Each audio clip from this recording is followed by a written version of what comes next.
ಶ್ರೀ ಗುರುಭ್ಯೋ ನಮಃ. ಇದು ಹರಿಕಥಾಮೃತಸಾರದ 42ನೇ ಭಾಗ. 41ನೇ ಭಾಗ ನಿನ್ನೆ ಸಮಾಪ್ತಿಯನ್ನು ಕಂಡಾಗ ಭೋಜನ ರಸ ವಿಭಾಗ ಸಂಧಿಯ 4ನೇ ಸಂಧಿಯ 21ನೇ ಶ್ಲೋಕ ಸಮಾಪ್ತಿಯನ್ನು ಕಂಡಿತ್ತು. 22ನೇ ಶ್ಲೋಕವನ್ನು ಇವತ್ತು ಶ್ರವಣ ಮಾಡಬೇಕು. ಷಣ್ಣವತಿ ನಾಮಕನು ವಸು ಮೂಗಣ್ಣ ಭಾಸ್ಕರರೊಳಗೆ ನಿಂತು ಪ್ರಪನ್ನರನುದಿನ ನಿಷ್ಕಪಟ ಸದ್ಭಕ್ತಿಯಲ್ಲಿ ಮಾಳ್ಪ ಪುಣ್ಯಕರ್ಮವ ಸ್ವೀಕರಿಸಿ ಕಾರುಣ್ಯ ಸಾಗರನ ಪಿತೃಗಳಿಗೆ ಅಗಣ್ಯ ಸುಖವಿತ್ತವರ ಪೊರೆವನು ಎಲ್ಲ ಕಾಲದಲ್ಲಿ. ಏನಿದೆ ಹೇಳಿ? 20 ನೋಡ್ಬೇಕು. ಇಲ್ಲಿ 22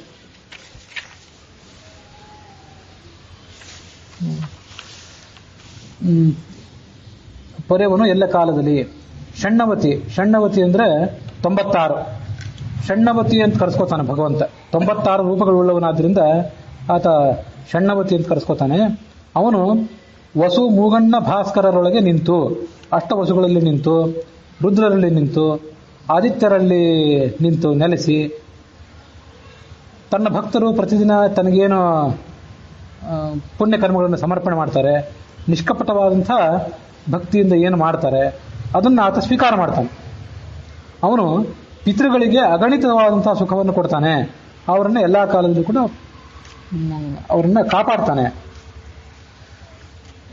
ನಿನ್ನೆ ಬಂದಂತಹ ಪದ್ಯ ಏನಿತ್ತು ಆ ಪದ್ಯ ಮತ್ತು ಈ ಪದ್ಯ, ತ್ರಿಣವತಿ ಸ್ವರೂಪಾತ್ಮಕನು ಅನ್ನುವ ಪದ್ಯ ಮತ್ತು ಷಣ್ಣವತಿ ನಾಮಕನು ಅನ್ನುವಂಥ ಪದ್ಯ, ಇವೆರಡೂ ಕೂಡ ಆ ಶ್ರಾದ್ದಕ್ಕೆ ಸಂಬಂಧಪಟ್ಟಂತೆ ಭಗವಂತನ ರೂಪಗಳೇನಿವೆ ಅದನ್ನು ಹೇಳ್ತವೆ.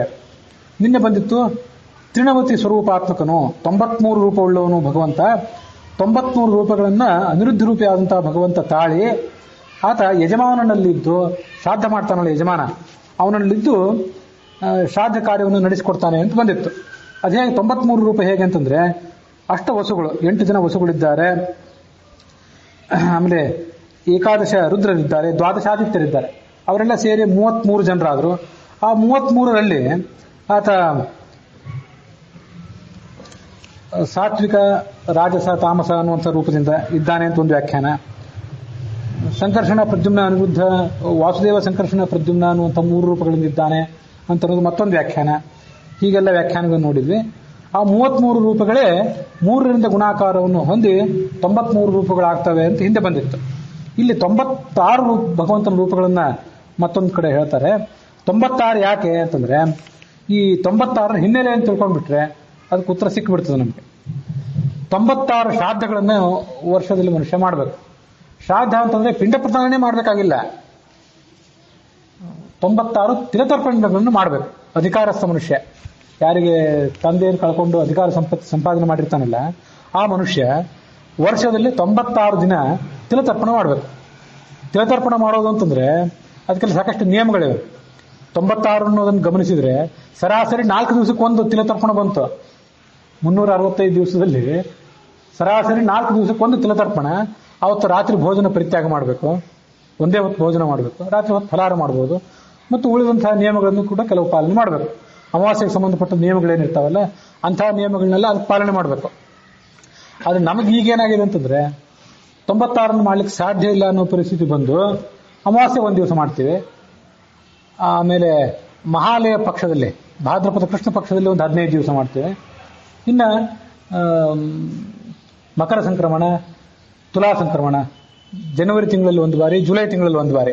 ಸಾಮಾನ್ಯವಾಗಿ ನಾವು ಪಾಲನೆ ಮಾಡ್ತಿರೋದು ಒಂದು ಇದಿಷ್ಟು: 12 ಅಮಾವಾಸ್ಯೆಗಳು, 15-16 ದಿವಸ ಭಾದ್ರಪದ ಕೃಷ್ಣ ಪಕ್ಷ ಮಹಾಲಯ ಪಕ್ಷ, ಇನ್ನು 2 ಸಂಕ್ರಮಣಗಳು. ಇಷ್ಟನ್ನು ನಾವು ಮಾಡ್ತಾ ಬಂದಿದ್ದೀವಿ.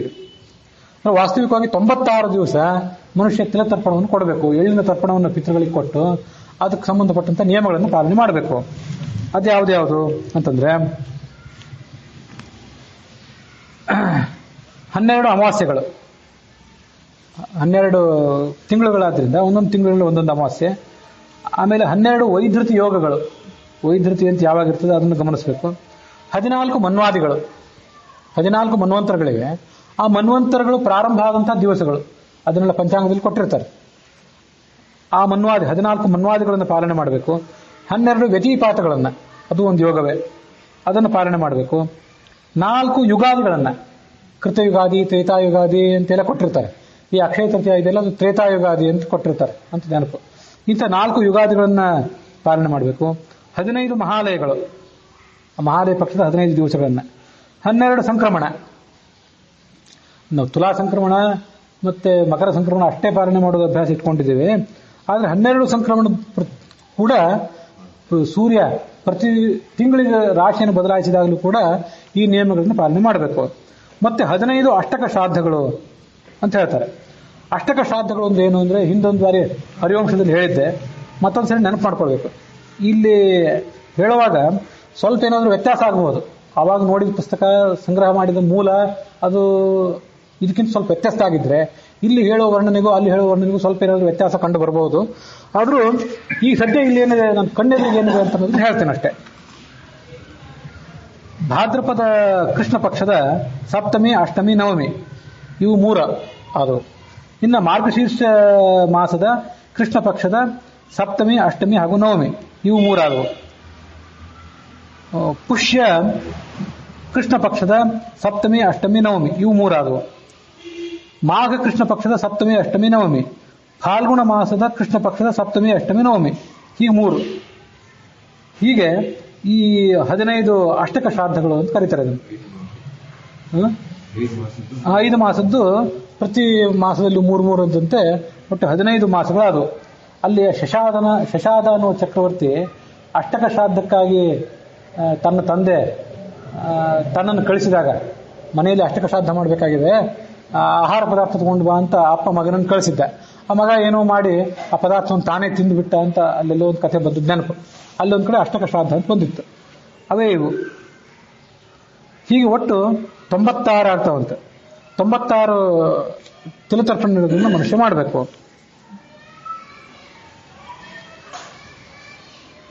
ಮನ್ವಾದಿಗಳು 14, ಇನ್ನೊಂದು ವ್ಯಾಖ್ಯಾನದಲ್ಲಿದ್ದು ಓದ್ತೇನೆ.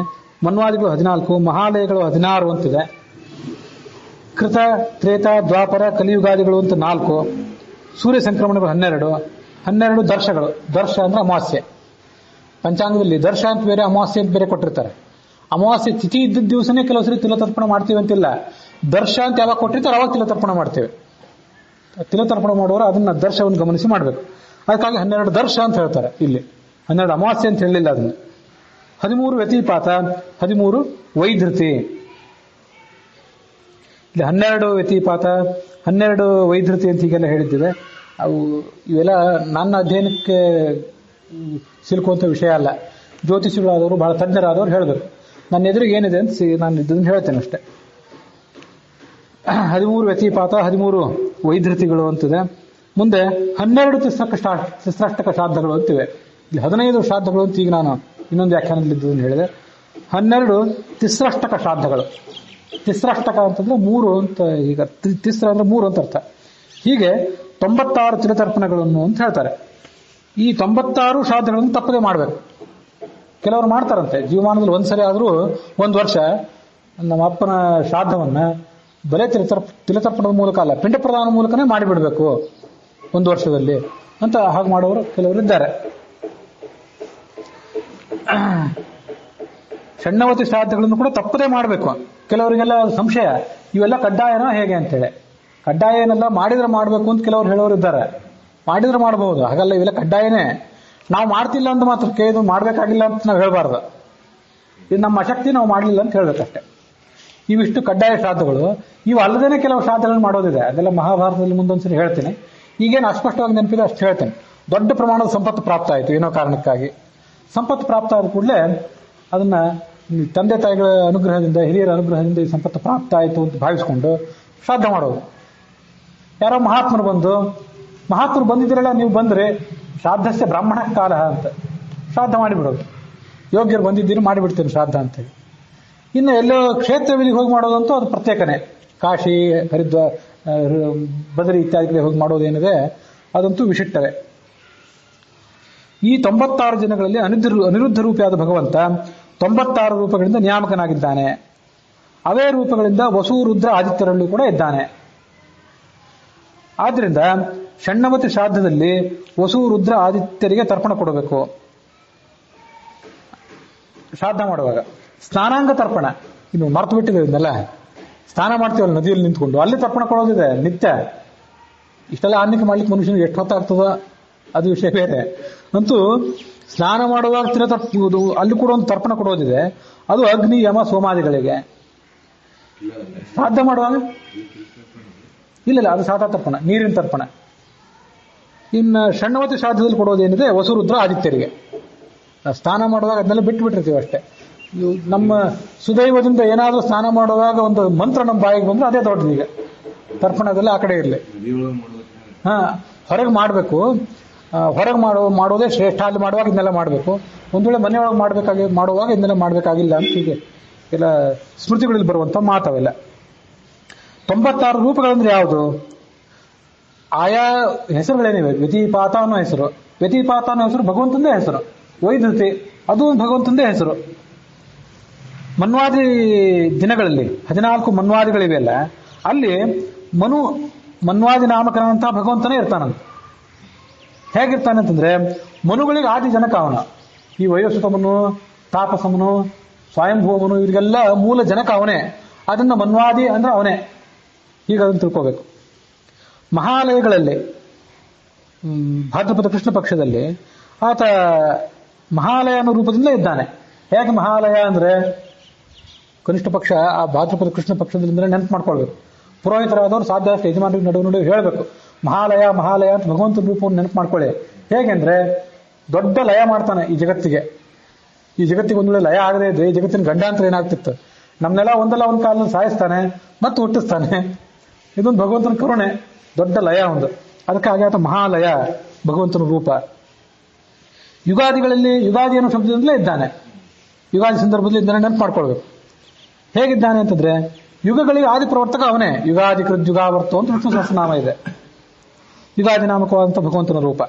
ಸಂಕ್ರಮಣಗಳಲ್ಲಿ ಸಂಕ್ರಮಣ ಅನ್ನೋ ಹೆಸರಿನಿಂದ ಭಗವಂತ ಇದ್ದಾನೆ. ಯಾಕೆ ಅಂತಂದ್ರೆ, ಸಂಕ್ರಮಣ, ಕ್ರಮಣ ಅಂದ್ರೆ ಸಂಚಾರ ಮಾಡೋದು, ಅಳಿಯೋದು ಅಂತ ಅರ್ಥ. ಚೆನ್ನಾಗಿ ಅಳೆದ್ಬಿಟ್ಟ ಈ ಜಗತ್ತಿನೆಲ್ಲ ತ್ರಿವಿಕ್ರಮನಾಗಿ. ಆ ತ್ರಿವಿಕ್ರಮ ಅನ್ನೋ ರೂಪ, ಸಂಕ್ರಮಣ ಅನ್ನೋ ರೂಪ ಎಲ್ಲ ಒಂದೇ.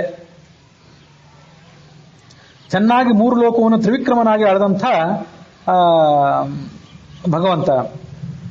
ಸಂಕ್ರಮಣ ಅಂತ ಈಗ ತಿಳ್ಕೊಬೇಕಂತ. ಇಲ್ಲಿ ನೋಡ್ರಿ, ಸಮ್ ಅಂದ್ರೆ ಚೆನ್ನಾಗಿ, ಕ್ರಮ ಅಂದ್ರೆ ಅಳದದ್ದು, ತ್ರಿವಿಕ್ರಮ ಅಲ್ಲಿಯೂ ಅದೇ. ಕ್ರಮು ಪಾದ ವಿಕ್ಷೇಪೆ ಅಂತ ಧಾತು. ಕ್ರಮು ಪಾದ ವಿಕ್ಷೇಪೆ ಅನ್ನೋ ಧಾತು. ಪಾದ ವಿಕ್ಷೇಪ ಅಂದ್ರೆ ಹೆಜ್ಜೆ ಇಡೋದು ಅಂತ ಅರ್ಥ. ತ್ರಿವಿಕ್ರಮ ಅಂತ ಅನ್ನೋಲ್ಲಿ ತ್ರಿವಿ 2 ಉಪಸರ್ಗಗಳು, ಕ್ರಮ ಅಂತ ಧಾತು. ಸಂಕ್ರಮಣ ಅಂತನೋಲ್ಲಿ ಸಂ ಉಪಸರ್ಗ, ಕ್ರಮ ಅಂತ ಧಾತು, ಅದೇ ಧಾತು. ನ ಅಂತಂದ್ರೆ ಸುಖ ಸ್ವರೂಪ ಅಂತ ಅರ್ಥ. ಹೀಗಿಷ್ಟ ಅರ್ಥ ಅದಕ್ಕೆ ಸಂಕ್ರಮಣ ಅಂತಂದ್ರೆ. ಇದನ್ನೆಲ್ಲ ತುಲಾ ಸಂಕ್ರಮಣ, ಆಮೇಲೆ ಮಕರ ಸಂಕ್ರಮಣ, ಈ ಸಂದರ್ಭದಲ್ಲೆಲ್ಲ ಈ ಹೆಸರುಗಳನ್ನ ನೆನಪು ಮಾಡ್ಕೊಳ್ಬೇಕು. ಭಗವಂತನ ರೂಪಕ್ಕೆ ಆ ಹೆಸರು ಅಂತ ತಿಳ್ಕೊಳ್ಬೇಕು. ಅಮಾವಾಸ್ಯೆಗಳಲ್ಲಿ ಅಮಾವಾಸ್ಯನ ರೂಪದಿಂದ ಇದ್ದಾನೆ. ಹೇಗೆ ಅಂತಂದ್ರೆ, ಮಾ ಅಂದ್ರೆ ಜ್ಞಾನ ಅಂತ ಅರ್ಥ, ಜ್ಞಾನಕ್ಕೆ ವಿಷಯ. ಅಮ ಅಂತಂದ್ರೆ ಜ್ಞಾನಕ್ಕೆ ವಿಷಯ ಆಗೋದಿಲ್ಲ. ಏನೆಲ್ಲ ತಿನಕಾಡಿದ್ರು, ಏನು ಪ್ರಯೋಜನ ಮಾಡಿದ್ರು, ಎಷ್ಟು ಮಹಾ ಮೇಧಾವಿ ಆಗಿದ್ರು ಜೀವ, ಅವನ ಬುದ್ಧಿಗೆ ಈತ ಭಗವಂತ ತಿಳ್ಕೋದಿಲ್ಲ. ಅದಕ್ಕಾಗಿ ಆತ ಅಮ. ಮುಂದೆ ವ್ಯತಿಪಾಠಗಳಲ್ಲಿ ಅಪ್ರಮೇಯ ಅಂದ್ರು ಅಮ ಅಂದ್ರು ಒಂದೇ. ಅಪ್ರಮೇಯ, ಮೇಯ ಅಂದ್ರೆ ತಿಳ್ಕೊಳ್ಳಿಕ್ಕೆ ಯೋಗ್ಯವಾದ್ದು, ಪ್ರಮೇಯ ಅಂದ್ರೆ ಚೆನ್ನಾಗಿ ತಿಳ್ಕೊಳ್ಳಿಕ್ಕೆ ಯೋಗ್ಯವಾದದ್ದು, ಅಪ್ರಮೇಯ ಅಂದ್ರೆ ಬುದ್ಧಿಗೆ ನಿಲುಕದ್ದು. ಅಪ್ರಮೇಯ ಋಷಿಕೇಶ ಅಂದ್ರು, ಇಲ್ಲಿ ಅಮ ಅಂತಂದ್ರು ಒಂದೇ. ಮುಂದೆ ವ್ಯತಿಪಾಠಗಳಲ್ಲಿ, ವ್ಯತಿಪಾಠ ಅಂತ ಒಂದು ಯೋಗ, ಅಲ್ಲಿ ವಿ ಅಂತಿದೆ. ವಿ ಅಂದ್ರೆ ಒಂದು ವಿಶೇಷವಾಗಿ ಅಂತ ಅರ್ಥ. ವಿ ಅತಿಪಾತ, ಅದು ವಿಶೇಷವಾಗಿ ಅಧಿಕವಾಗಿ ನಮಗೆಲ್ಲರಿಗೂ ಆತ ರಕ್ಷಕ. ಅದಕ್ಕಾಗಿ ಆತನನ್ನು ವ್ಯತಿಪಾತ ಅಂತ ಅನ್ಬೇಕು. ವೈಧೃತಿ ಅಂತಿದೆ, ಯೋಗಗಳು. ವಿ ಅಲ್ಲಿ ಕೂಡ ವಿ ಅಂತ ಅನ್ನೋದು ಉಪಸರ್ಗ. ವೈಧೃತಿ ಅನ್ನೋ ಶಬ್ದ ಹುಟ್ಟಿದ್ದು ವಿ ಧೃತಿ ಅಂತ ಅನ್ನೋದ್ರಿಂದ. ವಿ ಧೃತಿ ವಿಶೇಷವಾಗಿ ಧೈರ್ಯ ಸ್ವರೂಪನಾದಂಥ, ತಾನು ಧೈರ್ಯ ಸ್ವರೂಪ. ಧೈರ್ಯ ಅಂತ ಅನ್ನೋದು ಆತನ ಒಂದು ಪ್ರಧಾನ ಗುಣ. ನಮಗೂ ಕೂಡ ಧೈರ್ಯವನ್ನು ಕೊಡುವಂಥವನು ಉಪಾಸಕರಿಗೆ. ಅದಕ್ಕೆ ಆಗತ್ತ ಆತ ವೈಧೃತಿ ಅಂತ ಕರೆಸ್ಕೋತಾನೆ. ತಿಸ್ರಾಷ್ಟಕಗಳು ಅಂತಿದೆ. ಅದು ಮಾರ್ಗಶೀರ್ಷ, ಪುಷ್ಯ, ಮಾಘ, ಫಾಲ್ಗುಣ. ಇವುಗಳಲ್ಲಿ ಅಲ್ಲಿ 5 ಮಾಸಗಳು ಬಂತು, ಇಲ್ಲಿ ಇವರು 3 ಮಾಸಗಳನ್ನು ಹೇಳ್ತಾರೆ ಅಷ್ಟೇ. ಮಾರ್ಗಶೀರ್ಷ, ಪುಷ್ಯ, ಮಾಘ, ಫಾಲ್ಗುಣಗಳಲ್ಲಿ ಕೃಷ್ಣ ಪಕ್ಷದಲ್ಲಿ ಬರುವಂತ ಸಪ್ತಮಿ, ಅಷ್ಟಮಿ, ನವಮಿಗಳು. ಸಪ್ತಮಿಗಳಲ್ಲಿ ಸಪ್ತಮಿ ಅನ್ನೋ ಶಬ್ದದಿಂದ ಭಗವಂತ ಇದ್ದಾನೆ. ಸಪ್ತಮಿ ಅಂತಂದ್ರೆ ಅಲ್ಲಿ ಜಟಾಧಾರಿಯಾಗಿ ಜಗತ್ತಿಗೆ ತತ್ವಜ್ಞಾನ ಕೊಡುವಂಥವನು. ವೇದವ್ಯಾಸ ರೂಪದಿಂದ, ಕಪಿಲ ರೂಪದಿಂದ, ದತ್ತಾತ್ರೇಯ ರೂಪದಿಂದ ಜಗತ್ತಿಗೆ ತತ್ವಜ್ಞಾನ ಕೊಡುವಂಥವನು. ಅದಕ್ಕಾಗಿ ಅವನನ್ನ ಸಪ್ತಮಿ ಅಂತ ಕರೀತಾರೆ. ಅಷ್ಟಮಿ ಅಂತಂದ್ರೆ ವ್ಯಾಪ್ತವಾದಂಥ ಜ್ಞಾನ ಇದ್ದವನು. ಭಗವಂತನ ಗುಣಗಳು, ಅವನ ಸ್ವರೂಪ ಶರೀರವು ಅಭಿನ್ನ ಆದ್ದರಿಂದ ಭಗವಂತ ಎಲ್ಲಾ ಕಡೆ ಇದ್ದಾನೆ ಅಂದ್ರೆ ಅವನ ಗುಣಗಳು ಕೂಡ ಎಲ್ಲಾ ಕಡೆ ವ್ಯಾಪಿಸಿಕೊಂಡಿವೆ ಅಂತ ಅರ್ಥ. ಹೀಗಾಗಿ ಅಷ್ಟಮಿ ಅಂತಂದ್ರೆ ವ್ಯಾಪ್ತವಾದಂಥ ಜ್ಞಾನ ಉಳ್ಳವನು, ಸರ್ವಜ್ಞ ಅಂತ ಅರ್ಥ. ನವಮಿ ಅಂತಂದ್ರೆ ನವ ಅಂದ್ರೆ ಹೊಸದು, ಮೀ ಅಂದ್ರೆ ಜ್ಞಾನ ಹಿಂದೆ ಬಂದಂತೆ. ನವ ಮೀ ಅಂದ್ರೆ ಹೊಸ ಹೊಸ ಜ್ಞಾನ ಉಳ್ಳವನು. ಯಾವುದೋ ಹಳೆಯ ಕಾಲದ ಜ್ಞಾನ ಇನ್ನೂ ಅಪ್ಡೇಟ್ ಆಗಿಲ್ಲ ಈಗಿನ ಕಾಲಕ್ಕೆ ತಕ್ಕಂತೆ ಅಂತಲ್ಲ, ನಿತ್ಯ ನೂತನವಾದ ಜ್ಞಾನ. ಜಗತ್ತಿನಲ್ಲಿ ನಡೆಯುವಂತಹ ಪ್ರತಿಯೊಂದು ಸಂಗತಿಯೂ ಅವನಿಗೆ ಯಾವಾಗಲೂ ಗೋಚರವೇ. ಅದಕ್ಕೆ ಆತ ನವಮಿ.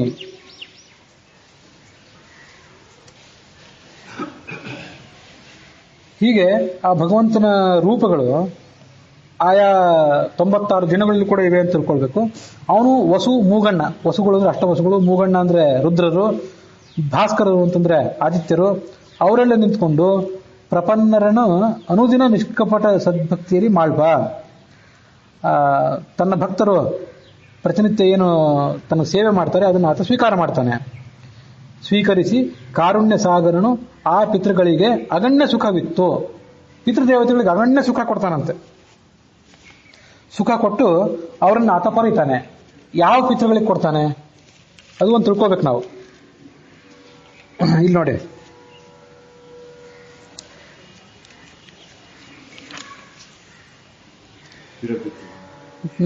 ಎಲ್ಲ ಪಿತೃದೇವತೆಗಳು ಅಂದ್ರೆ ಇಲ್ಲಿ ಶ್ರಾದ್ದದಲ್ಲಿ ಶುಂಧಂತಾಂ ಪಿತರಃ, ಶುಂಧಂತಾಂ ಪಿತಾಮಹಃ, ಶುಂಧಂತಾಂ ಪ್ರಪಿತಾಮಹಃ ಅಂತ ಹೀಗೆಲ್ಲ ಹೇಳ್ತೇವೆ, ಬಹುವಚನ ಹೇಳ್ತೇವೆ. ಇನ್ನು ಕೆಲವು ಕಡೆ ಏಕವಚನ ಕೂಡ ಹೇಳ್ತೇವೆ ಇದೇ ಪಿತೃದೇವತೆಗಳಿಗೆ. ಯಾರು ಏಕವಚನಕ್ಕೆ ವಿಷಯರಾದಂತಹ ಪಿತೃದೇವತೆಗಳು ಯಾರು, ಬಹುವಚನಕ್ಕೆ ವಿಷಯರಾದಂತಹ ಪಿತೃದೇವತೆಗಳು ಯಾರು? ಇದ್ರ ಬಗ್ಗೆ ಸಾಕಷ್ಟು ಅರ್ಥಕೊಳ್ಬೇಕಾದ ವಿಷಯ ಇನ್ನೂ ಇದೆ. ಆದರೂ ಸಂಕ್ಷಿಪ್ತವಾಗಿ ಈಗ ನನಗೇನು ಗೋಚರ ಆಗಿದೆ ಅಂತ ಅನ್ನೋದನ್ನು ಮಾತ್ರ ಹೇಳ್ತೇನೆ. ವಸವಃ ಪಿತರೋ ಜ್ಞೇಯ ರುದ್ರಾಸ್ತತ್ರ ಪಿತಾಮಹಾಃ ಪಿತುಃ ಪಿತಾಮಹ ಪ್ರೋಕ್ತ ಆದಿತ್ಯ ಬರ್ಹಿಷಿ ಸ್ಥಿತಾಃ ಅಂತ ಬಹುವಚನ ಇದೆ ಕೆಲವು ಕಡೆ ಈ ಪಿತೃದೇವತೆಗಳ ಬಗ್ಗೆ.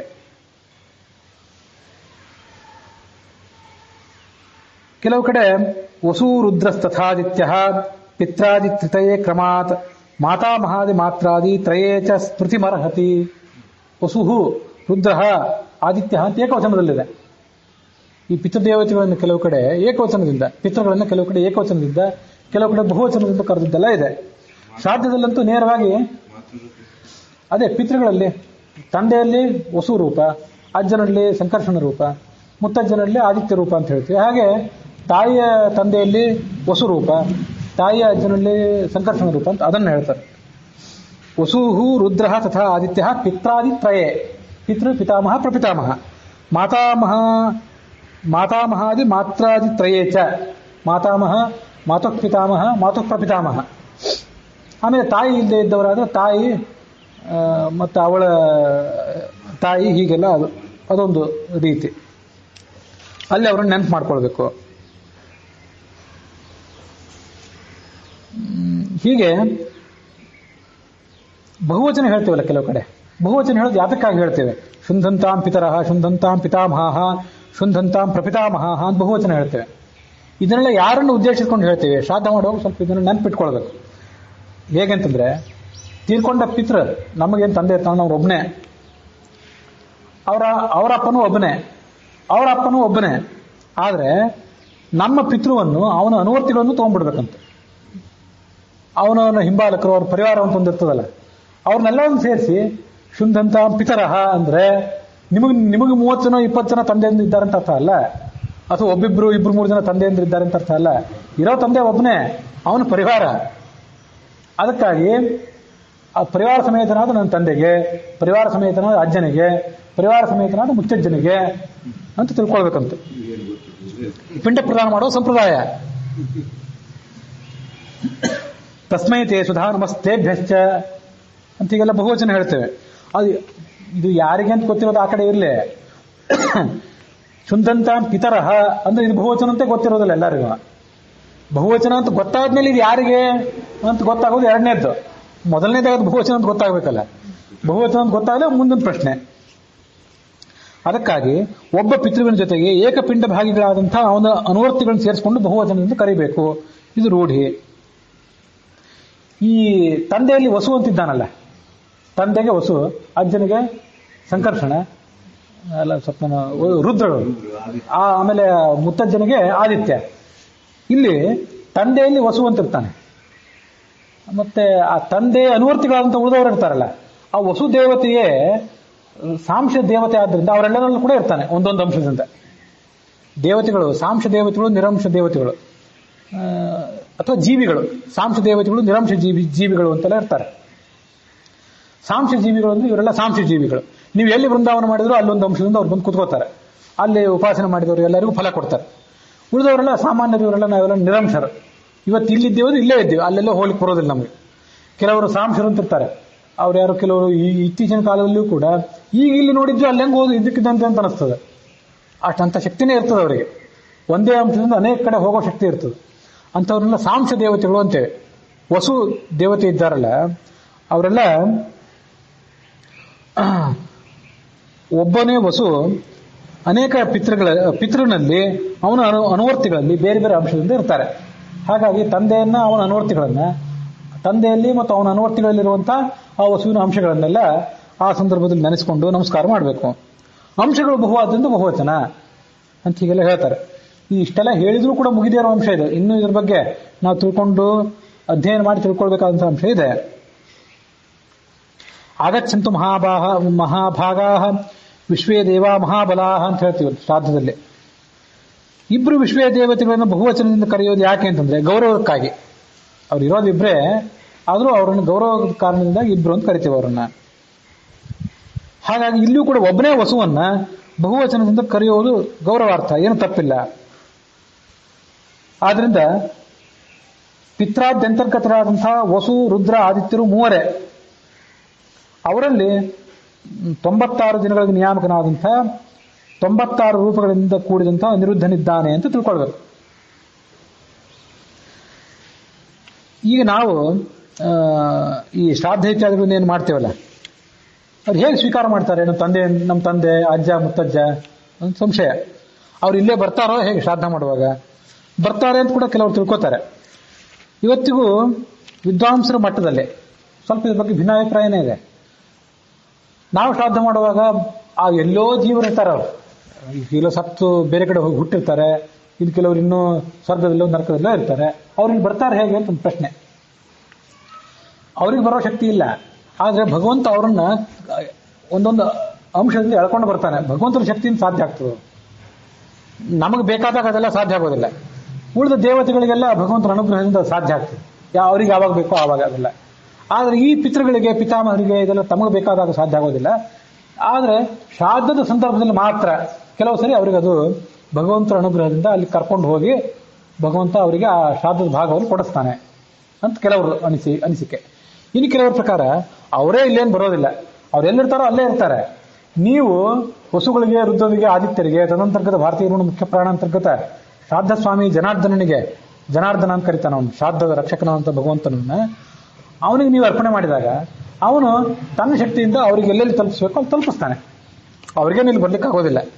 ಅವರೆಲ್ಲ ಅಲ್ಲೇ ಇರ್ತಾರೆ. ಅವ್ರ ಶಕ್ತಿ ಬಹಳ ಸೀಮಿತ ಅವ್ರದ್ದು. ತೀರಾ ಅಪರೂಪಕ್ಕೆ ಮಹಾತ್ಮರಾದವರು ಕೆಲವು ಸರಿ ಬಂದುಬಿಡ್ತಾರೆ. ಭೀಷ್ಮ ಶ್ರಾದ್ದ ಮಾಡುವಾಗ ಅವರಪ್ಪ ಶಂತನ ಕೈ ಹಿಂಗೆ ಮೇಲ್ ಬಂದಿತ್ತು ಅಂತಿದೆ, ಹರಿವಂಶದಲ್ಲಿದೆ ಅಂತ ನೆನಪು. ದಶರಥಂದು ಹಾಗೆ ಬಂದಿತ್ತು ಅಂತ ಒಂದ್ ಕಡೆ ನೆನಪಿದೆ. ಆನಂದ ರಾಮಾಯಣದಲ್ಲೆಲ್ಲ ಬಂದಿತ್ತು. ಪಿಂಡವನ್ನ ದರ್ಬೆ ಮೇಲೆ ಇಡಬೇಕು. ಆ ಭೀಷ್ಮ ಅದನ್ನು ದರ್ಬೆ ಮೇಲೆ ಇಡ್ಲಿಕ್ಕೆ ಹೊರಟಿದ್ದ. ನಾನೇ ಬಂದಿದ್ದೇನೆ, ನನ್ನ ಕೈಯಲ್ಲೇ ಕೊಡು ಅಂತ ಕೇಳಿದಂತ ಅಪ್ಪ. ಅವನ ಕಂಕಣ, ಅವನ ಉಂಗ್ರ ಎಲ್ಲ ನೋಡಿ ಭೀಷ್ಮನಿಗೆ ಗೊತ್ತಾಯ್ತಂತ. ಆದ್ರೆ ಅವ್ನು ಹೇಳಿದಂತ ಭೀಷ್ಮ, ನೀನು ಬಂದಿರಬಹುದು, ಆದ್ರೆ ನಿನ್ನ ಕೈಯಲ್ಲಿ ಕೊಡೋದು ವಿಹಿತ ಅಲ್ಲ, ಶಾಸ್ತ್ರ ವಿಹಿತ ಅಲ್ಲ. ಶಾಸ್ತ್ರದಲ್ಲಿ ಹೇಳಿದ ಪ್ರಕಾರ ದರ್ಬೆ ಮೇಲೆ ಇಡ್ಬೇಕು, ನಾನು ಅಲ್ಲೇ ಇಡ್ತೀನಿ ಅಂದಂತ. ಹಾಗಾಗಿ ಶಂತನು ವರುಣ ಬಂದ, ಎಲ್ಲರಿಗೂ ಸಾಧ್ಯ ಆಗಲಿಕ್ಕಿಲ್ಲ. ದಶರಥ ಮಹಾರಾಜ ಬಂದಿದ್ದ ಅಂತ ಎಲ್ಲೋ ಒಂದ್ ಕಡೆ ರಾಮಾಯಣದಲ್ಲಿ, ವಾಲ್ಮೀಕಿ ರಾಮಾಯಣದಲ್ಲಿ ಕಾಣೋದಿಲ್ಲ, ಆನಂದ ರಾಮಾಯಣದಲ್ಲೂ ನಂಗೆ ಓದಿದ ನೆನಪಿಲ್ಲ. ಅದು ಎಲ್ಲೋ ಇದೆ, ಯಾರೊಬ್ರು ಮಹಾತ್ಮರು ಗುರುಗಳು ಯಾರೋ ಹೇಳಿದ ನೆನಪು. ಸೀತಾದೇವಿ ವನವಾಸದಲ್ಲಿ ಶ್ರಾದ್ದಕ್ಕಾಗಿ ಸಿದ್ಧತೆ ಮಾಡ್ಕೊಂಡಿದ್ಲಂತೆ. ಆವಾಗ ಬಡಿಸ್ಲಿಕ್ಕೆ ಅಂತ ಬಂದಾಗ ಅಥವಾ ಶ್ರಾದ್ದಕ್ಕೆ ಬೇಕಾದ ಯಾವುದೋ ಕೆಲಸಕ್ಕೆ ಬಂದಾಗ ಅವಳು ಮುಂದೆ ಬರ್ಲಿಕ್ಕೆ ಹಿಂಜರದ್ಲಂತೆ. ಯಾಕೆ ಹಿಂಜರದಿದೆ ಅಂತ ರಾಮ ಕೇಳಿದಾಗ, ನಾನು ಹಿಂದೆ ದಶರಥ ಮಹಾರಾಜರಿಗೆ ಸೇವೆ ಮಾಡುವಾಗ, ಮಾವ ಅಂತ ಸೇವೆ ಮಾಡುವಾಗ ಪಟ್ಟೆ ಪೀತಾಂಬರ ಆಭರಣ ಇತ್ಯಾದಿ ಧಾರಣೆ ಮಾಡ್ಕೊಂಡು ಸೇವೆ ಮಾಡ್ತಿದ್ದೆ. ಈಗ ಅವ್ರು ಬಂದಾಗ ಹೀಗೆ ಸಾಧಾರಣವಂತ ನಾರ್ಮಲ್ ಇಟ್ಕೊಂಡು ಅವ್ರ ಎದುರಿಗೆ ಹೇಗೆ ಹೋಗ್ಲಿ, ನನ್ನ ಸಂಕೋಚ ಆಗಿದೆ, ಅವರಲ್ಲಿ ಬಂದಿದ್ದಾರೆ ಅಂದ್ಲಂತವಳು. ರಾಮ ತಮ್ಮ ಅಪ್ಪನ ಶ್ರಾದ್ದ ಮಾಡುವಾಗ ದಶರಥ ಬಂದಿದ್ದ ಅಂತ. ಅವನು ಸ್ವಯಂಭೂಮನು, ವಯೋಸುಧಮನು, ದೊಡ್ಡ ದೇವತೆ ಆದ್ರಿಂದ ಬಂದಿದ್ದ. ಎಲ್ಲರಿಗೂ ಬರ್ಲಿಕ್ಕೆ ಸಾಧ್ಯ ಆಗೋದಿಲ್ಲ. ನಮ್ಮ ಅಪ್ಪ ಅಮ್ಮ ಇಲ್ಲಿ ಬರೋದಿಲ್ಲ ಅಂದ್ಮೇಲೆ ನಾವ್ಯಾಕೆ ಶ್ರಾದ್ದ ಮಾಡಬೇಕು ಅಂತ ಅನ್ಬಾರ್ದು. ನೀವು ಮಾಡಿದ ದೊಡ್ಡ ಹೋಗಿ ತಲುಪ್ತದೆ ಅವ್ರಿಗೆ, ಭಗವಂತನ ಅನುಗ್ರಹ ತಲುಪ್ತದೆ. ಒಂದ್ ವೇಳೆ ನೀವು ಮಾಡಲಿಲ್ಲ ಅಂತಂದ್ರೆ ಏನಾಗ್ತದೆ? ಇದು ಕೆಲವರಿಗೆ ಪ್ರಶ್ನೆನೆ. ಶ್ರಾದ್ದ ಮಾಡಿದ್ರೆ ಏನಾಗ್ತದೆ? ಅವ್ರಿಗೆ ಏನಾದ್ರು ತೊಂದರೆ ಆಗ್ತದೋ, ನಮಗೂ ತೊಂದರೆ ಆಗ್ತದೋ ಏನು ಅಂತ. ಅದಕ್ಕೆ ಅದರಲ್ಲಿಯೂ ಕೂಡ ನಾನಾ ಥರದ ಅನಿಸಿಕೆಗಳು, ಬೇರೆ ಬೇರೆ ಅಭಿಪ್ರಾಯಗಳನ್ನು ವಿದ್ವಾಂಸರು ಹೇಳ್ತಾರೆ. ನಾವೊಂದೇ ಶ್ರಾದ್ದ ಮಾಡದೇ ಇದ್ರೆ ಅವ್ರೇನಾದ್ರು ದುರ್ಗತಿಗೆ ಬೀಳ್ತಾರೋ ಪಿತೃಗಳು ಅಂತಂದ್ರೆ, ಸಾಮಾನ್ಯವಾಗಿ ಸರ್ವೇ ಸಾಮಾನ್ಯವಾಗಿ ಅವರು ನಾವು ಮಾಡಿದ ಶ್ರಾದ್ದದಿಂದ ನಾವು ಶ್ರಾದ್ದ ಮಾಡದೇ ಇದ್ರೆ ಅವ್ರಿಗೆ ದುರ್ಗತಿ ಏನಾಗೋದಿಲ್ಲ. ಆದರೆ ಶ್ರಾದ್ದ ಮಾಡಿದರೆ ಅವ್ರಿಗೆ ಅದರಿಂದ ಸ್ವಲ್ಪ ಅನುಕೂಲ ಆಗ್ತದೆ. ಅವರೆಲ್ಲೋ ಮುಂದಿನ ಗತಿಗೆ ಹೋಗ್ಲಿಕ್ಕೆ, ಅವರಿಗೂ ನಾನಾ ಥರದ ಮುಂದಿನ ಪ್ರಯಾಣಗಳಿರ್ತವೆ. ಬೇರೆ ಬೇರೆ ಲೋಕ, ಅಲ್ಲಿ ಮತ್ತೆ ಅಲ್ಲಿಂದ ಇಲ್ಲಿ ಬರಬೇಕು, ಇಲ್ಲಿಂದ ಅಲ್ಲಿ ಹೋಗ್ಬೇಕು, ಇಂಥವೆಲ್ಲ ಆ ಥರದ ಪ್ರಯಾಣಗಳನ್ನು ಬೆಳೆಸಲಿಕ್ಕೆ, ಮುಂದಿನ ಸ್ಥಿತಿಗತಿಗಳನ್ನು ಹೊಂದಲಿಕ್ಕೆ ಅವ್ರಿಗೆ ಅನುಕೂಲ ಆಗ್ತದೆ. ನೀವೊಂದು ಶ್ರಾದ್ದ ಮಾಡೋದು ಬಿಟ್ರೆ ಅವ್ರಿಗೆ ಅದರಿಂದ ದುರ್ಗತಿ ಆಗೋದಿಲ್ಲ. ಇದು ಸಾಮಾನ್ಯ ಅನೇಕ ಜನ ವಿದ್ವಾಂಸರ ಜೊತೆ ಚರ್ಚೆ ಮಾಡಿ ನಾನು ಒಂದು ಕಂಡುಕೊಂಡ ಅಂಶ. ಆದರೆ ಮಕ್ಕಳಿಗೆ ಪುತ್ರ ಅಂತ ಕರೀತಾರೆ. ಪುತ್ರ ಅಂತ ಯಾಕೆ ಕರೀತಾರೆ ಅಂತಂದ್ರೆ, ಪುತ್ರ ಅಂದ್ರೆ ಒಂದು ನರಕ. ಪುತ್ರ ಅನ್ನುವಂತಹ ನರಕದಿಂದ ತಂದೆ ತಾಯಿಯಂದ್ರನ್ನ ಆತ ಕಾಪಾಡ್ತಾನೆ. ಇವನು ಶ್ರಾದ್ದ ಮಾಡದೇ ಇದ್ರೆ ಅವರು ಪುತ್ರ ಅನ್ನೋ ನರಕಕ್ಕೆ ಹೋಗಿ ಬೀಳ್ತಾರೆ. ಅದಕ್ಕಾಗಿ ಅವ್ರನ್ನ ರಕ್ಷಣೆ ಮಾಡೋದ್ರಿಂದ, ಶ್ರಾದ್ದ ಮಾಡಿ ಅದರ ಮೂಲಕ ಅವ್ರನ್ನ ರಕ್ಷಣೆ ಮಾಡೋದ್ರಿಂದ ಇವನು ಪುತ್ರ ಕರ್ಸ್ಕೋತಾನೆ. ಹೀಗೂ ಒಂದು ಮಾತಿದೆ. ಇದು ಒಂದು ದೃಷ್ಟಿಯಿಂದ ಸರಿಯೇ. ಮನುಷ್ಯನಿಗೆ ಅವನ ಶುಭಾಶುಭ ಗತಿಗಳಿಗೆ, ಅವನು ಒಳ್ಳೆಯ ಗತಿಗೆ ಹೋಗಲಿ ಕೆಟ್ಟ ಗತಿಗೆ ಹೋಗಲಿ, ಅದಕ್ಕೆ ಮೂಲ ಕಾರಣ ಯಾವುದು ಅಂದ್ರೆ ಅವನ ಕರ್ಮ. ಇದು ನಾನು ತಿಳ್ಕೊಂಡಿರೋದು ಮತ್ತು ಎಷ್ಟೋ ಜನ ವಿದ್ವಾಂಸರನ್ನು ಕೇಳಿ ತಿಳ್ಕೊಂಡಿರೋದು. ನಾನು ನರಕಕ್ಕೆ ಹೋಗ್ಲಿಕ್ಕೆ, ದುರ್ಗತಿಗೆ ಹೋಗ್ಲಿಕ್ಕೆ ನನ್ನ ಮೂಲ ಕರ್ಮವೇ ಕಾರಣ. ಕೆಲವೊಂದು ಸರಿ ನನ್ನ ಕರ್ಮ ಅಷ್ಟೊಂದು ತೀವ್ರವಾಗಿದ್ದಾಗ ನಾನು ದುರ್ಗತಿಗೆ ಹೋಗುವಂತ ಪ್ರಸಂಗ ಬಂದು ಕೂತಿದೆ. ಆ ಪ್ರಸಂಗ ಈಗ ಫಲಿತ ಆಗಿದೆ. ಆ ಸಂದರ್ಭದಲ್ಲಿ ಯಾರೋ, ನಾನು ಅಂದ್ರೆ ನಾನಲ್ಲ, ಒಬ್ಬ ವ್ಯಕ್ತಿ ಕಥೆ ಹೇಳಿದೆ. ಅವನ ಮೊಮ್ಮಗ ಶ್ರಾದ್ದ ಮಾಡೋದಿಲ್ಲ. ಶ್ರಾದ್ದ ಮಾಡದೇ ಇದ್ದಾಗ ಏನಾಗ್ತದಂದ್ರೆ, ಆ ಮಕ್ಕಳು ಮೊಮ್ಮಕ್ಕಳು ಶ್ರಾದ್ದ ಮಾಡದೇ ಇರೋ ನಿಮಿತ್ತವಾಗಿ ಮತ್ತು ಈತ ಮಾಡಿರುವಂತ ದುಷ್ಕರ್ಮದ ನಿಮಿತ್ತವಾಗಿ ದುರ್ಗತಿಯಾಗಿ ಬಿಡ್ತದೆ. ಆದರೆ ನಾನೇ ಮಹಾ ಸತ್ಕರ್ಮ ಮಾಡಿದ್ರೆ ಅದು ಅಷ್ಟು ಪ್ರತಿಬಂಧಕ ಆಗೋದಿಲ್ಲ ಅಂತ ಈಗ ನಾನು ತಿಳ್ಕೊಂಡಿದ್ದೇನೆ. ಇದು ನಾನು ಹೇಳಿದ್ದೆಲ್ಲ ಸರಿನೇ ಅಂತಲ್ಲ. ವಿದ್ವಾಂಸರ ನಡುವೆ ಪಂಡಿತ ಮಂಡಳಿಯಲ್ಲಿ ಇದ್ರ ಬಗ್ಗೆ ಭಿನ್ನ ಅಭಿಪ್ರಾಯ ಇದೆ. ಇಲ್ಲ, ಅದೆಲ್ಲ ಬಗೆಹರಿಯುವಂಥದ್ದಲ್ಲ. ನಿರ್ದಿಷ್ಟವಾಗಿ ಹೀಗೆ ಅಂತ ಹೇಳಿ ಶಾಸ್ತ್ರದಲ್ಲಿ ನಮಗೆ ಉಲ್ಲೇಖ ಸಿಗೋದಿಲ್ಲ. ಆದರೂ ನಾವು ಮಾಡಿದಂಥ ಶ್ರಾದ್ದಗಳಿಂದ ತಂದೆ ಅಜ್ಜ ಮುತ್ತಜ್ಜಿ ಇವರಿಗೆ ಅನುಕೂಲ ಆಗ್ತದೆ. ಎಲ್ಲದಕ್ಕಿಂತ ಹೆಚ್ಚಾಗಿ ನಮಗೆ ಅನುಕೂಲ ಆಗ್ತದೆ. ಅವರ ಸ್ಮರಣೆ ಮಾಡ್ಕೊಳ್ಬೇಕಾದ್ರೆ ನಮ್ಮ ಕರ್ತವ್ಯ. ನಮಗಂತೂ ದೊಡ್ಡ ಅನುಕೂಲ ಆಗೇ ಆಗ್ತದೆ. ಅವ್ರಿಗೆ ಎಷ್ಟು ಆಗ್ತದೋ ಇಲ್ಲ ಗೊತ್ತಿಲ್ಲ, ನಮಗಂತೂ ಆಗೇ ಆಗ್ತದೆ. ಹೀಗೆ ವಿದ್ವಾಂಸರ ಚರ್ಚೆಗಳಲ್ಲಿ ಅವ್ರ ನಡುವೆ ಏನು ಅಭಿಪ್ರಾಯಗಳು ವ್ಯಕ್ತ ಆಗಿತ್ತು ಅದನ್ನ ಈಗ ನಿಮ್ಮ ಎದುರಿಗೆ ಹೇಳ್ಕೊಂಡೆ. ಆದ್ರಿಂದ ಅದು ಮಾಡಲೇಬೇಕಾದ ಕಡ್ಡಾಯವೇ. ಮತ್ತೆ ಕಾಶಿಗೆ ಹೋಗಿ ಬಂದೆ, ಅಲ್ಲಿ ಮಾಡಿದ್ದೇವೆ, ಗಯಾದಲ್ಲಿ ಮಾಡಿ ಬಂದಿದ್ದೇವೆ, ಇನ್ನು ಇಲ್ಲಿ ಮಾಡಬೇಕಾಗಿಲ್ಲ ಅಂತ ಕೆಲವರಿಗೆಲ್ಲ ಭ್ರಾಂತಿ. ಅದೇನೂ ಇಲ್ಲ, ಕಡ್ಡಾಯವಾಗಿ ಇಷ್ಟು ಮಾಡಲೇಬೇಕು. 96 ಮಾಡಬೇಕು ವರ್ಷಕ್ಕೆ. ಅಂತಾದ್ರಲ್ಲಿ ಇವ್ರಿಗೆ ಕೆಲವ್ರಿಗೆ ಒಂದೊಂದು ಮಾಡ್ಲಿಕ್ಕೂ ಕಷ್ಟ. ಹಾಗಲ್ಲ, ಅದನ್ನು ಮಾಡಲೇಬೇಕಂತ ಅರ್ಥ. ಇನ್ನು ಶ್ರಾದ್ದ ಮಂಗಳವೋ ಅಮಂಗಳವೋ, ಅದು ಒಂದು ಇಲ್ಲೇ ಗ್ರಂಥದಲ್ಲಿ ಇವರು ವ್ಯಾಖ್ಯಾನಕಾರರು ಹೈವದನ ಪುರಾಣಿಕರು ಹೇಳಿದ ಮಾತಿದೆ. ಅದು ಒಂದು ಹೇಳದೇ ಇದ್ರೆ ಇದು ಪೂರ್ಣ ಆಗೋದಿಲ್ಲ. ಶ್ರಾದ್ದ ಅಂದ್ರೆ ಏನು? ಶ್ರದ್ಧೆಯಿಂದ ಮಾಡಿದ್ದೇ ಶ್ರಾದ್ದ. ದೇವ ಕಾರ್ಯಕ್ಕೆ ಮತ್ತು ಉಳಿದೆಲ್ಲ ಕಾರ್ಯಕ್ಕಿಂತ ಹೆಚ್ಚಿನ ಶುದ್ಧೆ ಇದಕ್ಕೆ ಬೇಕಂತೆ. ಈ ಪಿತ್ತ ಕಾರ್ಯಕ್ಕೆ ಶುದ್ಧೆಯಿಂದ ಮಾಡಲ್ಪಟ್ಟದ್ದಾದ್ರಿಂದ ಇದಕ್ಕೆ ಶ್ರಾದ್ದ ಅಂತ ಕರೀತಾರೆ. ಇದನ್ನ ಯಾರು ಸ್ವೀಕಾರ ಮಾಡ್ತಾನೆ ಅಂದ್ರೆ, ಪಿತೃಂತರ್ಗತ ಭಾರತೀಯರ ಮುಖ್ಯ ಪ್ರಾಣಾಂತರ್ಗತ ಜನಾರ್ದನ ವಾಸುದೇವ ಇದನ್ನು ಸ್ವೀಕಾರ ಮಾಡ್ತಾನೆ. ಗಜಾಗದಾಧರ ಇತ್ಯಾದಿ ರೂಪಗಳು. ಇದು ಕೆಲವು ಸರಿ ಇದನ್ನು ಅಶುಭ ಕರ್ಮ ಅಂತ ಕರೀತಾರೆ. ಜನ ತಿಳ್ಕೊಂಡಿದ್ದಾರೆ. ವಾಸ್ತವಿಕವಾಗಿ ಅಶುಭ ಕರ್ಮ ಅಲ್ಲ, ಇದು ಒಂದು ಶುಭ ಕರ್ಮವೇ. ಆದರೆ ವಿವಾಹ ಉಪನಯನಾದಿ ಶುಭ ಕರ್ಮಕ್ಕಿಂತ ಸ್ವಲ್ಪ ಇದು ವಿಲಕ್ಷಣ. ಮೈಲಿಗೆ ಏನಿಲ್ಲ ಅಲ್ಲೇ. ನೀವು ಅಜ್ಜನ ಶ್ರಾದ್ದ ಮಾಡಿದ್ವಿ, ಮುತ್ತಜ್ಜನ ಶ್ರಾದ್ದ ಮಾಡಿದ್ವಿ ಅನ್ನೋ ಕಾರಣಕ್ಕೆ ನಮಗೇನು ಮೈಲಿಗೆ ಬರೋದಿಲ್ಲ. ಕೆಲವು ಕಡೆ ಎಲ್ಲ ಯಾವುದೋ ಒಂದು ದೇವಾಲಯಕ್ಕೆ ಮಠಕ್ಕೆ ಎಲ್ಲ ಶ್ರಾದ್ದ ಮಾಡ್ಲಿಕ್ಕೆ ಹೋದಾಗ ಅವ್ರನ್ನ ಶ್ರಾದ್ದ ಮಾಡಿಸೋರ್ನ ಅಲ್ಲೆಲ್ಲೋ ಪೌಳಿಯಲ್ಲಿ ಕೂಡಿಸಿರ್ತಾರೆ. ಇಲ್ಲಿ ಮೇಲೆ ಹತ್ತಿ ಬರಬೇಡ್ರಿ ಪ್ರಾಕಾರದಲ್ಲಿ ಅಂತಾರೆ. ಇವತ್ತಿಗೂ ನಡೆದಿವೆ ಅಲ್ಲ. ಆದರೆ ಸಾಕಷ್ಟು ಜನ ವಿದ್ವಾಂಸರಲ್ಲಿ ಕೇಳಿದೆ ನಾನು, ಮೈಲಿಗೆ ಆತ ಇಲ್ಲಿ ಬರಬಾರ್ದು ಅನ್ನೋದಕ್ಕೇನು ಕಾರಣ ಇಲ್ಲ. ಆದರೂ ಅಂಥವೆಲ್ಲ ಕೆಲವು ಆಚರಣೆಗಳಿವೆ. ಶ್ರಾದ್ದ ಮಾಡಿದವನು ತಾನಾಗೇ ಅಲ್ಲಿ ಹೋಗಿ ತೀರ್ಥ ಕೊಡಬಾರ್ದು ಇತ್ಯಾದಿಗಳು ಆಚರಣೆಗೆ ಬಂದದ್ದು ಇದೆ. ವಿವಾಹಾದಿ ಶುಭ ಕರ್ಮಕ್ಕಿಂತ ಸ್ವಲ್ಪ ಇದು ವಿಲಕ್ಷಣ ಅಷ್ಟೇ. ಆದರೂ ಇದು ಪುಣ್ಯಕರ್ಮವೇ ಹೊರತು ಅಶುಭ ಕರ್ಮ ಯಾವ ದೃಷ್ಟಿಯಿಂದಲೂ ಅಲ್ಲ, ಅಮಂಗಲ ಅಂತೂ ಅಲ್ಲ. ಹಾ, ಅದು ಸರಿ. ಈಗ 13ನೇ 12ನೇ ದಿವಸದ ತನಕ ಅದೇನು ಮಾಡ್ತಿರ್ತೀವಲ್ಲ, ಅವಾಗಂತೂ ಮೈಲಿಗೆ ಇರ್ತದೆ, ಅದಂತೂ ಸರಿಯೇ. ವಾರ್ಷಿಕ ಶ್ರಾದ್ದವೂ ಕೂಡ, ಮಹಾಲಯಾದ ಶ್ರಾದ್ದಗಳೂ ಕೂಡ ಅಮಂಗಲ ಅಂತ ಒಂದು ದೃಷ್ಟಿಯಿಂದ, ಮತ್ತು ಆ ಶ್ರಾದ್ದಕ್ಕೆ ಸಂಬಂಧಪಟ್ಟಂತೆ ಉದ್ದಿನ ಒಡೆ ಇತ್ಯಾದಿಗಳನ್ನು ಮಾಡ್ತೇವಲ್ಲ, ಇನ್ನು ಯಾವತ್ತೋ ಬೇರೆ ದಿವಸ ಉದ್ದಿನ ಒಡೆ ಅಂದುಬಿಟ್ರೆ ಹಂಗೆಲ್ಲ ಅನ್ಬೇಡ ಅಂತಾರೆ. ಇವೆಲ್ಲ ಶಾಸ್ತ್ರದ ತಿರುಳು ಗೊತ್ತಿಲ್ಲದೆ ಇದ್ದವ್ರ ಮಾತು.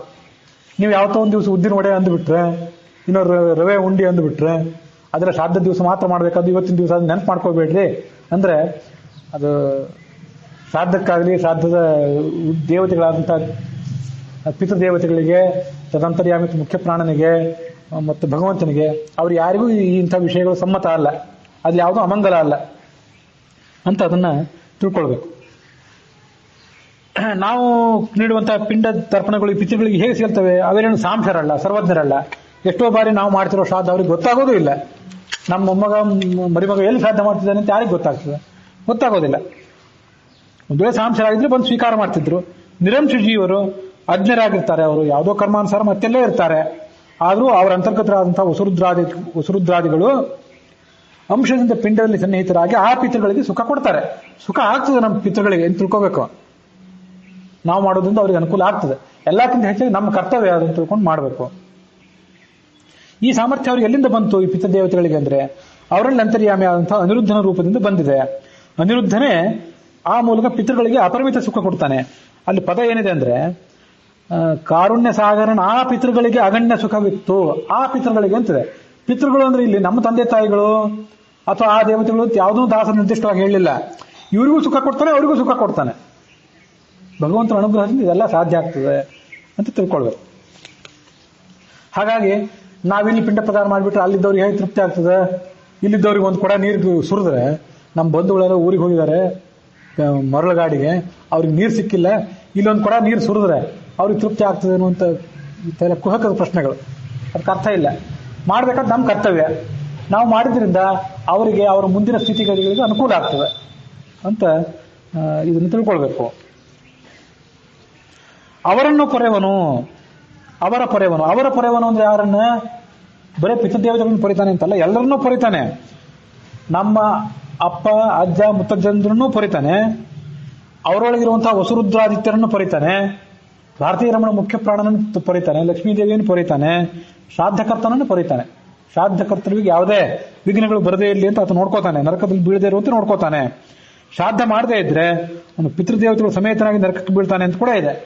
ಆದ್ದರಿಂದಾಗಿ ಪಿತೃದೇವತೆಗಳನ್ನ, ಮುಂದಿನ ಸಂತಾನವನ್ನು ಎಲ್ಲರನ್ನೂ ಕೂಡ ಭಗವಂತ ರಕ್ಷಿಸ್ತಾನೆ.